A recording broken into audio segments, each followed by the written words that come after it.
Hi, everyone, and welcome to the Build Your First Resume webinar. Thank you so much for taking the time to join us today to learn about how to build your first resume and some tips and tricks to make your resume strong for college applications, internships, or jobs.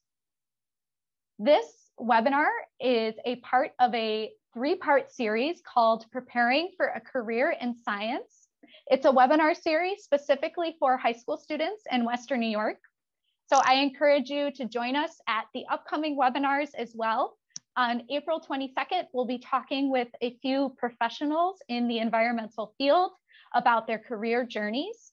And then on April 29th, we'll be talking with a representative from the National Wildlife Foundation about career planning tools. I would also encourage you to check out more opportunities that will be upcoming this spring and summer. So to start, let me introduce myself. My name is Claudia Rosen, and I'm a Senior Community Engagement Coordinator at Buffalo Niagara Waterkeeper. If you haven't heard of Buffalo Niagara Waterkeeper before, we're a nonprofit organization based in Buffalo, New York, and our mission is to protect and restore water and surrounding ecosystems to benefit the health of current and future generations in the Niagara River watershed. So we do that in a lot of different ways, both by protecting clean water, restoring the health of ecosystems, connecting people to their water through education programs, and also inspiring economic growth and community engagement. I will be facilitating today's webinar, and I'm also joined by my coworker, Liz Cute, who's a Senior Community Engagement Manager at Buffalo Niagara Waterkeeper. So just a few housekeeping items on today's webinar. We will be utilizing the question and answer function. So if you have any questions throughout the webinar or at the end, you can click on the button that's at the bottom of your screen and ask them, and we can either answer them during or at the end of the presentation. So I wanted to start today with a reflection on where we are. I mentioned that Buffalo Niagara Waterkeeper is a nonprofit organization that focuses on the Niagara River watershed. This map that you see up on your screen shows the Niagara River watershed in the yellow area. Also marked on this map is the city of Buffalo, the city of Niagara Falls, and where I'm calling in from today, which is at home in Derby, New York, right by 18 Mile Creek at the edge of our watershed. And we are all connected by our water. A watershed is an area of land where all the water that falls on that land or flows through that land drains to the same spot. So even though we may be calling in from different places, we may be far apart, we're really all connected by our waterways. We are also connected to millions of other people that depend on the amazing freshwater resource that is the Great Lakes. The Niagara River watershed is a part of the Great Lakes Basin. So I find it important to reflect on the fact that we live in such a special and amazing place that's important to protect.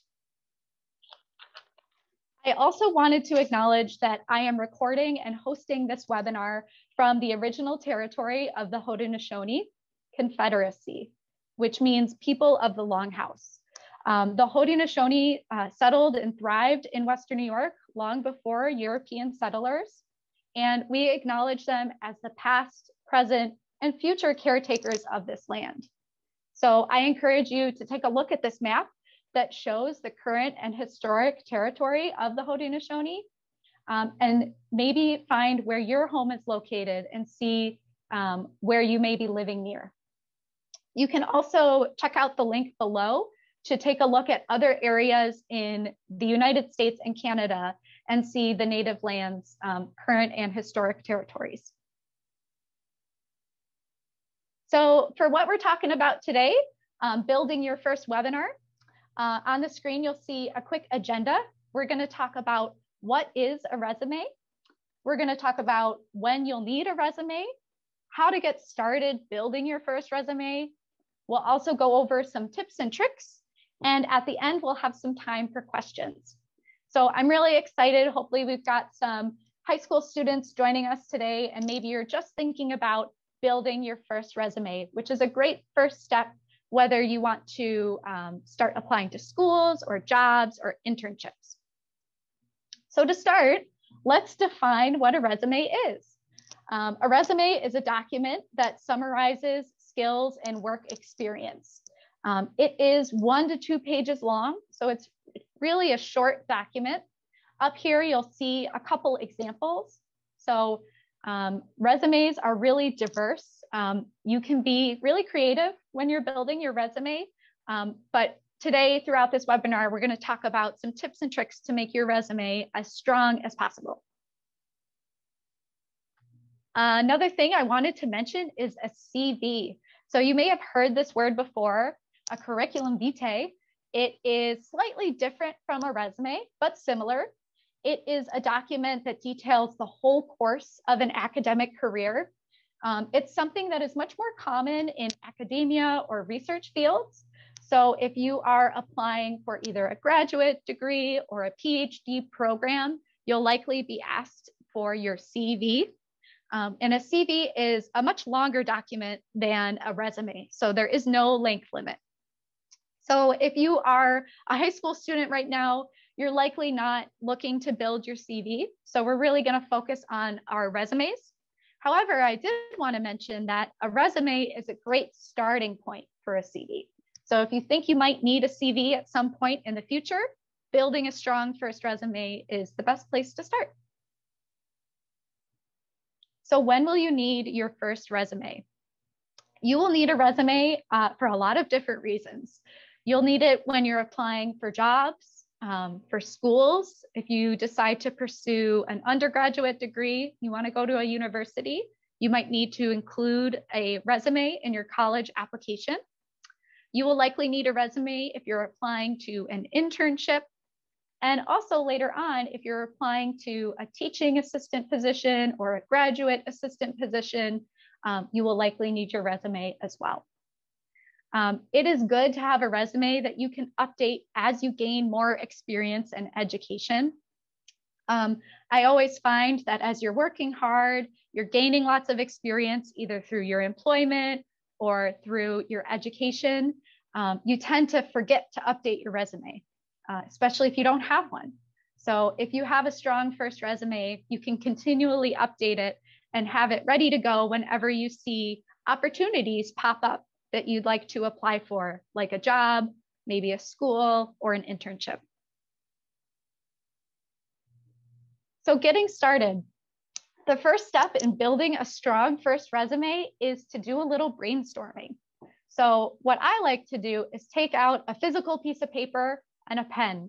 So we're not at the step yet where we're on our computer typing.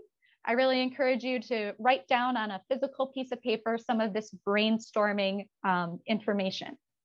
So you're going to want to think of all of the different types of info that you could include on your resume. On this screen here, you see the 2 things that you really should include no matter what.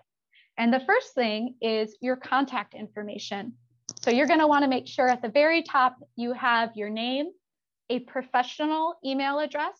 So that could be the email address that you use for school, or maybe you have a professional email address that you made yourself, and a phone number. Those things are really important if you are using your resume to apply for a job or an internship.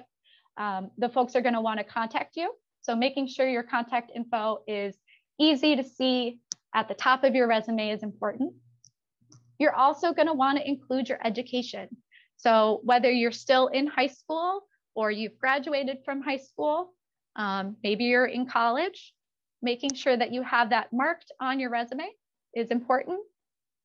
Also, if you're applying to a university, maybe you're applying to college, you might want to include your GPA and other important pieces of information about your education. Okay, so we're still getting started. We're still brainstorming. On your piece of paper, I would also encourage you to think about some of the experience that you can put on your resume. So a lot of people, when they're writing their first resume, they might get overwhelmed thinking they don't have a lot of experience to include. But I would encourage you to think outside of just employment. So yes, experience can mean part-time employment, summer jobs, but it can also mean things like volunteering or leadership experience. Think about some of the extracurricular activities you may participate in at your school. So what clubs do you participate in? What sports? Do you have any leadership roles within those extracurricular activities? That would all be a great thing to mark on your resume. Next, I would say to brainstorm some of your skills. So we all have skills that we can put on our resume. I would encourage you to think about your transferable skills. So a transferable skill is a skill that you might have gained while working in one type of position that can be really useful for another completely different type of position. So for example, if you have a part-time job at a grocery store and you are looking to apply for a job as a teacher, you might not think that there's a lot of overlap between those two jobs. However, if you start to think about your transferable skills, you'll notice that there's a lot of skills you learn working in a grocery store that you can also use as a teacher. So for example, at the grocery store, you're probably talking to the public. So you're gaining some really good people skills and public speaking skills. You're managing your time. So time management and organization, these are all great transferable skills that you can put on your resume. Another item that you can brainstorm when you're starting to build your first resume is an objective. So an objective is a statement that says who you are and what your goal is. This is something that you can put right on your resume, or you can just use to brainstorm when you're building your resume. So I put two examples on here just to get our brains working. The first is an example of a student who is applying to college. So it's a quick description of who the student is. They're an accomplished, achievement-driven student, and what they're looking to do. They're seeking admission to the University of Buffalo. Another example is an environmental science student and club leader interested in gaining more experience in the green infrastructure and sustainability fields. So maybe this student is applying to a couple different internships within those fields. Again, when we're brainstorming, before we've actually gotten onto the computer to start building our resume, I would encourage you to think about the specific position that you're applying for. So often, if you're applying for an internship or a job, they will post a position description. And on that position description, the employer or the internship supervisor might state the qualifications that the applicant would need to have. So that can be things like a college degree or a high school degree. They might also list the skills that they're looking for in that position. So having that in your mind as you're starting to build your resume can be really important to help represent yourself really strongly for that specific position. Okay, so now that we've got our brainstorming done, we've got some skills listed out, we thought about what our experience is, now it's time to kind of get on the computer and start building our resume. So the first thing that you should do is you should check out some templates. It can be really easy to get bogged down in the formatting of a resume. There's a lot of different templates out there, and they can be a great tool to use to help you find a simple, easy to read resume that you can kind of just plug in your specific information to. The example on the right-hand side of this screen is from Microsoft Word. So if you have Microsoft Word on your computer, if you go to templates, you'll find a ton of different resume templates that you can then use to build your first resume. As you are building your resume, what you're going to do is you're going to just plug in some of that information that you have brainstormed. On this template, you'll see it really sets it up nicely for you to put a description of each position, whether that be an employment position, maybe a part-time job, or a position within an extracurricular activity, like a club or a sport. You're going to want to describe your experience with bulleted sentences and action words.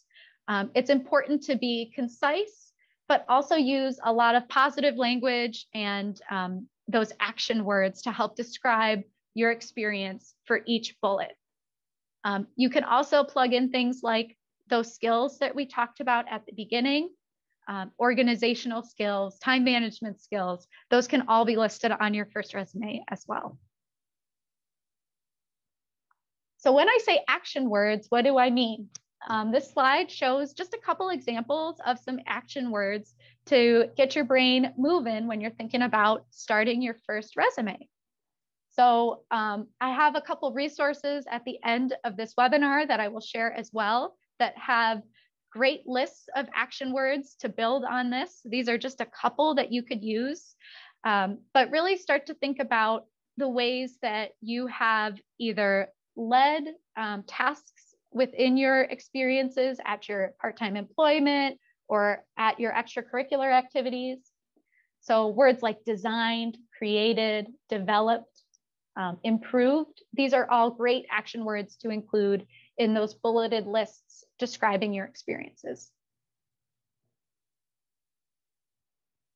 Okay, so let's talk about some tips and tricks. The first most important tip is to pay attention to spelling, grammar, and punctuation. Unfortunately, employers and folks that are reading your resume might see some punctuation, grammar, or spelling mistakes, and they might put your resume to the side. And we wouldn't want that to happen.